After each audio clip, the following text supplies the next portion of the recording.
అందరికీ హాయ్ అండి.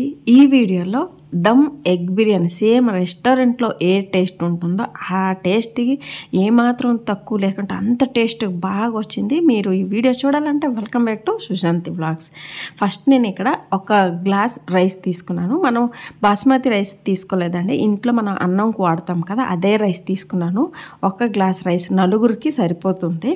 ఒక గంట ముందు మనం బాగా ఒకసారి కడిగేసి ఒక 1 అవర్ నానబెట్టుకొని పెట్టుకోవాలి ఒక సైడ్లో. తర్వాత స్టవ్ ఆన్ చేసి ప్యాన్ పెట్టి ఒక 5 నుండి 6 టేబుల్ స్పూన్ ఆయిల్ వేసి మీడియం సైజ్ ఉల్లిపాయలు ఒక 3 ఇలా పొడవుగా కట్ చేసుకున్న తర్వాత బ్రౌన్ కలర్ రావాలండి. బ్రౌన్ కలర్ వస్తే ఏ బిర్యానీ కూడా చాలా చాలా టేస్ట్గా వస్తుంది.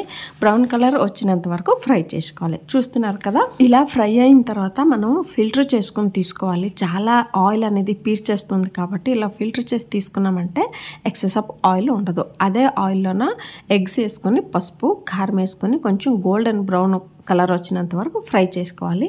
ఎగ్ దమ్ బిర్యానీ కానీ గ్రేవీ చేసినా కానీ ఇలా ఫ్రై చేసుకున్నామంటే ఆ కర్రీ బిర్యానీ చాలా టేస్ట్గా వస్తుంది.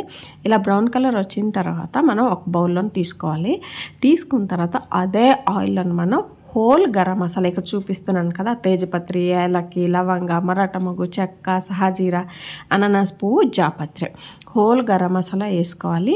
వేసుకుని 1 నిమిషం ఫ్రై చేశాక ఇందులోన మనం ఇప్పుడు కట్ చేసుకున్న పచ్చిమిర్చి, ఒక 3 పచ్చిమిర్చి, కొంచెం కొత్తిమీర, కొంచెం పుదీనా ఆకులు వేసుకొని ఫ్రై చేసుకోవాలి. నెక్స్ట్ ఇందులో అల్లం తెల్లుల్లి పేస్ట్ 1.5 టేబుల్ స్పూన్ వేసుకోవాలి. వేసుకుని కొంచెం ఆ పచ్చి స్మెల్ వెళ్ళేంత వరకు బాగా ఫ్రై చేసుకోవాలి. ఇప్పుడు ఇందులో 1/2 టేబుల్ స్పూన్ పసుపు, 1/2 టేబుల్ స్పూన్ కారం, 1/2 టేబుల్ స్పూన్ ధనియాల పౌడర్, 1/2 టేబుల్ స్పూన్ జీరా powder, 1/2 tablespoon biryani powder వేసుకొని లో ఫ్లేమ్లో కలుపుకోవాలండి. మసాలా మాడకూడదంటే లో ఫ్లేమ్లో ఫ్రై చేసుకోవాలి. మీడియం సైజ్ 3 టమాటాలు ప్యూరీ చేసుకుని వేస్తున్నాను. వేసి బాగా కలిపిన తర్వాత ఒక 5 నిమిషాలు బాగా పచ్చి స్మెల్ లేకుండా ఉడకాలి. తర్వాత ఒక 2 టేబుల్ స్పూన్ పెరుగు వేసుకొని బాగా బీట్ చేసుకోవాలి. అంటే ముక్కలు లేకుండా బాగా ఇలా చూపిస్తున్నాను కదా, ఇలాగ బాగా బీట్ చేసుకొని దాని మీద బ్రౌన్ ఆనియన్ కొంచెం వేసుకోవాలి. వేసుకుని ఒకసారి బాగా కలిపిన తర్వాత దీన్ని మూత పెట్టి ఒక 5 నిమిషాలు ఉడకనిద్దాం. చూసారా, ఉడికిన తర్వాత ఆయిల్ అనేది బయటకు వచ్చిందంటే మసాలా అనేది పచ్చి స్మెల్ లేకుండా బాగా ఉడికింది అని అర్థం. ఇప్పుడు గ్రేవీలో ఒక 1/2 గ్లాస్ అంతా నీరు వేసుకోవాలి. నీరు వేసుకున్న తర్వాత 1 టేబుల్ స్పూన్ ఉప్పు వేసుకొని ఒకసారి బాగా కలుపుకోవాలి. కలిపిన తర్వాత ఒక 5 నిమిషాలు ఉడకనిద్దాం. 5 నిమిషాలు ఉడికిన తర్వాత చూసారా, మసాలాలన్నీ పచ్చి స్మెల్ లేకుండా బాగా ఉడికిపోయింది, రెడీ అయిపోయి ఉన్నది. ఇందులో ఇప్పుడు మనం ఫ్రై చేసుకున్న ఎగ్స్, నెక్స్ట్ కొత్తిమీర, పుదీనా వేసుకొని ఒకసారి మిక్స్ చేసుకుందాం. చూసారా, చూడడానికి కలర్ఫుల్గా ఉంది కదా, నోరు ఊరుతుందా మీకు కూడా? ఇక్కడ నేను రైస్ బాయిల్ చేయడానికి ఒక పాత్రలో 1.5 లీటర్ నీరు వేసుకుని అందులో హోల్ గరం మసాలా వేసుకున్న తర్వాత అందులో 1 టేబుల్ స్పూన్ ఉప్పు, ఒక స్లైసెస్ నిమ్మకాయ, ఇంకొక నిమ్మకాయ కొంచెం పిండిసి అందులో వేసుకోవాలి. చాలా ఫ్లేవర్ఫుల్గా ఉంటుంది. కొత్తిమీర కొంచెం సన్నగా తరిగిన కొత్తిమీర, పుదీనా వేసుకొని ఆ నీరు అనేది బాగా మరగాలండి. మరిగిన తర్వాత 1 టేబుల్ స్పూన్ ఆయిల్ వేసుకుంటే అన్నం అనేది విడివిడిగా వస్తుంది. నెక్స్ట్ నిమ్మకాయ ఎందుకు వేసుకుంటామంటే అన్నం విడివిడిగా వచ్చి బిర్యానీ చాలా టేస్టీగా వస్తుంది. ఇవన్నీ వేసిన తర్వాత మనకి అన్నం వచ్చి ఇక్కడ హై ఫ్లేమ్లో బాయిల్ అవ్వాలి. లో ఫ్లేమ్ పెట్టకూడదు, హై ఫ్లేమ్లో ఇలాగ ఉడకాలన్నమాట. నేను ముందే చెప్పాను కదండి, బాస్మతి రైస్ యూజ్ చేయడం లేదు, మనం అన్నం వండే రెగ్యులర్ బియ్యమే వాడుతున్నాను. ఇలాగ 80% ఉడికిన తర్వాత ఫిల్టర్ చేసుకుని ఆ నిమ్మకాయ స్లైసెస్లన్నీ తీసుకోవాలి. తీసుకున్న తర్వాత మనం గ్రేవీ అనేది అక్కడ ఉడుకుతుంది కదా, ఆ గ్రేవీలో పైన ఒక లేయర్ లాగా అన్నం అన్నీ వేసుకోవాలన్నమాట.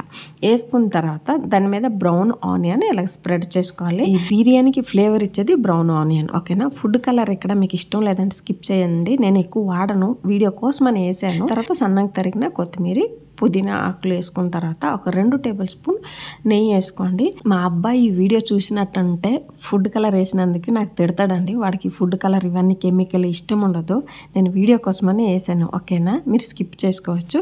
ఇప్పుడు స్టవ్ ఆన్ చేసుకుని ఒక దోశ పెనం పెట్టుకోవాలంటే రొట్లు దోశలు అని చేస్తాం కదా, ఆ పెనం పెట్టేసి, లేదంటే నాన్ స్టిక్ తవా అయినా ఓకే అండి.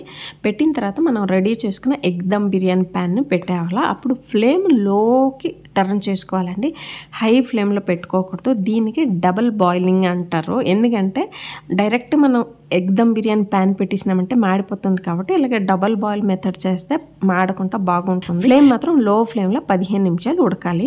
ఉడికిన తర్వాత మనకి కింద చూడండి, ఒక్క రవ్వ ఏదైనా అంటిందా, అంటలేదు, ఎంత కలర్ఫుల్గా ఉంది, ఎంత టేస్టీగా ఉంటుంది. చూడడానికి మాత్రం నేను ఫుడ్ కలర్ వేసాను వీడియో కోసమని, మీరు మాత్రం స్కిప్ చేయండి. ఎందుకు చెప్తున్నానంటే హెల్త్ పరంగా, ఓకేనా. ఇక్కడ నేను అన్నం వండుకునే రైస్తో బిర్యానీ చేశాను, బాస్మతి రైస్ యూజ్ చేయలేదు.